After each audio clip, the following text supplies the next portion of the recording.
கண்ணம்மாக்கா, கண்ணம்மாக்கா வீட்டில் இருக்கிறீங்களா? ஆமா யாழினி, வாங்க. என்ன செய்றீங்க? சாப்பிட்டாச்சா? இங்க என்ன ஒரே வேலை தான். சமையல் வேலையெல்லாம் முடிஞ்சது. என்ன யாழினி சமைச்சீங்க? வேலைண்டா எப்பயுமே இருந்து கொண்டே தான் கை இருக்கு. அது ஒன்றும் செய்யலாது. வேலையை முடிச்சு போட்டு நாங்கள் அடுத்த வேலையை பார்க்க வேண்டியதான். இப்போ வெளியில இருந்து தான் வந்த நீங்க. வெயில் எப்படி இருக்கு? சரியான அடிச்சு கொளுத்துதுன்னு வெயில். ஆமாக்கா, வேணுண்டா எப்பயுமே இருந்து கொண்டு தான் இருக்கு. வெயில் பயங்கர வெயிலக்கா. வெளியில போனீங்கன்னா நீங்க கருகி போய் தான் வருவீங்க. கவனமா வீட்டுக்குள்ளே இருங்க கொஞ்ச நேரத்துக்கு. பின்னேரமா வெளியே போகலாம். என்ன யாழினி டொக்கு டொக்குன்னு கேட்குது சத்தம்? அதக்கா பக்கத்து வீட்டில் லாவண்யா நாத்தனார் இருக்காளோ, நம்மளோட நாத்தனார், அவ வந்து மரக்கறி வெட்டுறா. அதான் டொக்கு டொக்குன்னு கேட்குது, தெரியுதா?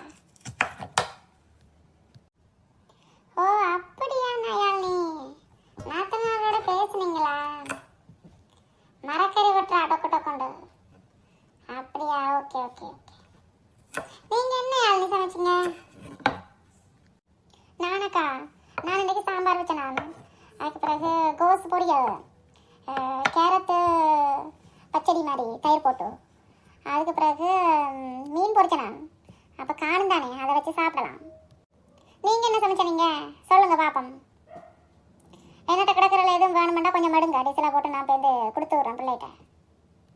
நானா யாழினி, நானும் சாம்பார் வச்சேன் நான். அப்போ அதுக்கு பிறகு தட்டைப்பயிறு கூட்டு செஞ்சேன் நான்.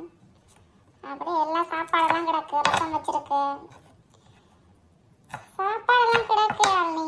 ஒன்றும் தேவைப்படாது, எனக்கு தேவைப்படுற நேரம் சொல்கிறேனே. இங்கேயும் சாம்பார் இருக்குது.